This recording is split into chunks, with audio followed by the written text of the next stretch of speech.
Police welfare board তার যে স্বরূপ এবং চিন্তা ভাবনাকে আমরা প্রথমত আগে মানে ভালো উদ্দেশ্য নিয়ে হয়েছিল, কিন্তু পরে পরে এটা একটা পার্টির ফ্রন্টাল অর্গানাইজেশনে পরিণত হয়ে যায় বা করা হয় এবং এতে পুলিশদের ওয়েলফেয়ার কতটা হয়েছে আমি জানি না, কিন্তু অবৈধ এক্সটেনশন পাওয়া শান্তনু সিনহা বিশ্বাস বিজিতেশ্বর রাউতরা তারা বেনিফিটেড হয়েছে। ইন্ডিভিজুয়ালি দুজনের নাম বললাম, আরো কেউ থাকতে পারে, আমার মধ্যে নাম বলা মানে তবে তাকে হিরো করে দেওয়া, কিন্তু আমাকে স্পেসিফিক বলতে গেলে একটা দুটো উদাহরণও দিতে হবে। আমরা আজকে পুলিশ ওয়েলফেয়ার বোর্ডকে ভেঙে দিলাম। আমরা বাম আমলের মতো উগ্র ট্রেড ইউনিয়ন চাই না।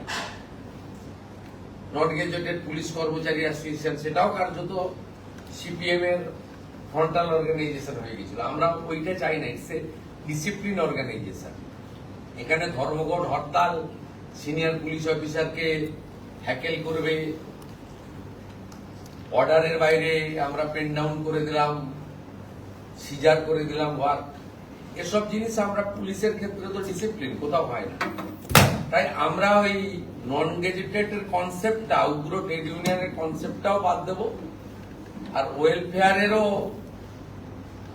শুরু হওয়ার সময় একটা উদ্দেশ্য ছিল, কিন্তু শেষে শেষে যেভাবে এটা একটা রাজনৈতিক দলের শাখা সংগঠনে একটা টুলসে পরিণত হয়ে গেছিল, সেটা বাদ দিয়ে নতুন কিছু 3 মাসের মধ্যে করব। সমস্ত senior police officer, retired police officer, retired police organisation যারা অ্যাসোসিয়েশন করতেন বা অন্য কিছু করতেন, তাদের সবার সাজেশন হোম ডিপার্টমেন্ট কালেক্ট করবে। করার পরে সিএস এর নেতৃত্বে একটা কমিটি থাকবে, তারা ক্যাবিনেটে একটা প্রপোজাল দেবে এবং আমরা অনুমোদন দিয়ে একটা ব্যবস্থা করে দেবো উইদিন 90 ডেজ।